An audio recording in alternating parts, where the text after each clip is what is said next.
Hello, everyone. I'm Michael Jones, president of the Medical Exercise Training Institute. And if you are a medical exercise or medical fitness professional out there, I know you're starting to deal with more challenging clients. You're getting more referrals from doctors, therapists, and chiropractors, as well as you're starting to maybe deal with insurance companies, which means it becomes important that you document and communicate accurately, effectively, and in a timely manner. Now, I know documentation and communication is a pain because as a physical therapist for 30 plus years, you have to cross all the T's and dot all the I's, and it really is a pain. But it's a necessary evil for our growing profession, medical exercise training. Let me take a few moments and talk about the 8 essential medical exercise training forms you need to have in your practice to effectively manage your clients or help with that effective management, but also to help you document and communicate effectively. So these forms include the MET referral form, a MET intake and demographic form, as well as a medical history form. Now, for this presentation, we're going to combine the intake and demographic form with the medical history form. Also, a medical release of information form, a MET session log, a progress report form, a MET assessment form, as well as an MET discharge summary form. Now, you're probably saying, Dr. Wright, that's a lot of forms. Well, folks, you got a lot of communicating to do. And right now in 2023, we're just scratching the surface of what medical exercise training is going to be over the next 20 years. And I predict an explosion, an exponential level of growth with medical exercise training over the next 20 years because of folks like me, the baby boomers. We're going to utilize healthcare services. We'll have hip replacements and strokes and MS and Parkinson's. And because we've been the most active generation up to this point, we're going to want to do what we did in our 40s, in our 60s, and our 70s and beyond. And it's going to keep you guys pretty busy because we're seeing cutbacks in Medicare. We're seeing cutbacks in insurance reimbursement. And as a result of that, you guys, the medical exercise and medical fitness professionals, are going to see more of us, but you're going to have to communicate and document effectively. So let me briefly go over some of these forms. The MET referral form is just that. This is what you're going to give to doctors, therapists, and chiropractors. And they're literally going to write the client's name in, who the referring physician is or therapist in, check off what services they want, note the frequency, duration, and the diagnosis, any notes, sign it, date it, there you go. And if you do have a client that's trying to get any type of reimbursement from their insurance carrier, you're going to need this form.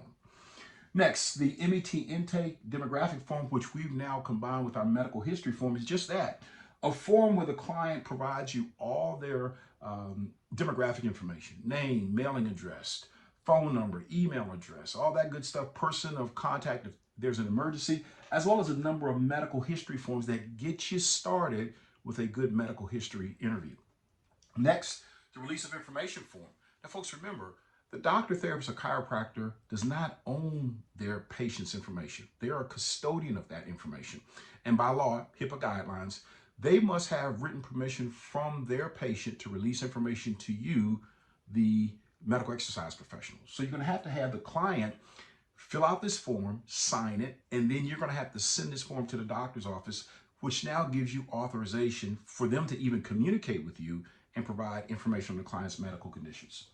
A MET session log. Now, for every training session you do with a medical exercise training client, especially the ones that have been referred, folks, you have to document what you did, when you did it, how many sets, how many reps, the intensity, and any observational reaction that the client has, you have to document it.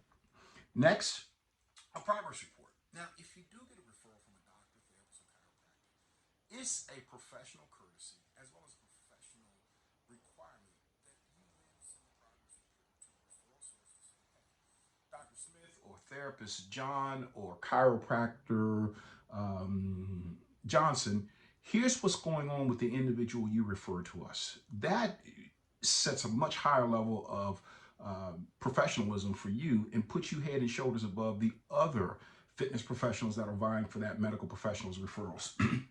This is a one-page document where you can note the client's improvement in range of motion and flexibility, strength, endurance, balance, coordination, and function, and note any improvements in functional outcome measures. Next, the MET assessment form. Now, in our MET forms kit, which you'll get if you sign up for our medical exercise training documentation and communication course, we have some 22 forms, and we have a number of different MET assessment forms. So this is just a general assessment form. And with this general assessment form, it allows you to note your findings on the assessment with range of motion and strength, endurance, balance, coordination. Note any activities you may have done with the client, and then also note your short-term and long-term goals and any functional outcome measures that you looked at the time of the assessment. Now, finally, when you finish with the client with medical exercise training, doesn't mean you have to completely remove the client from your practice. Maybe you step them down to personal training, because remember, medical exercise training requires a much higher level of understanding, a much greater critical thinking process than personal training does. So let's say the client has made great progress, they've reached their functional goals, and now you say, okay, we don't need any more medical exercise training. I can now step you down to just simply personal training.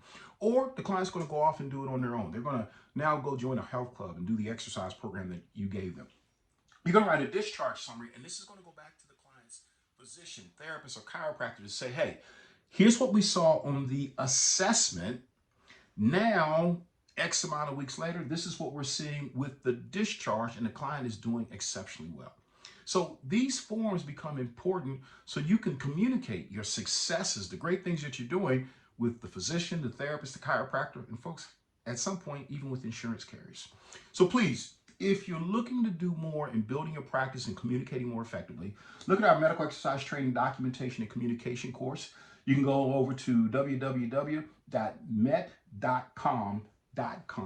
to get more information. It's a 3-part course, and when you register for the course, you'll get a set of medical exercise training forms. There are 22 forms in the kit.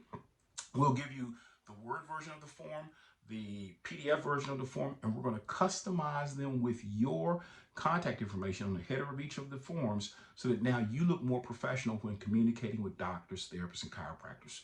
This course will go over all the ins and outs and do's and don'ts and guidelines for now communicating and effectively documenting what you're doing in your practice. So best wishes, and I guarantee you, medical exercise training will grow. You're going to have to learn how to document and communicate. So all the best in building your practice. Hopefully we'll see you in the course. If you have any questions for me, please email me at drmike@postrehab.com. Take care.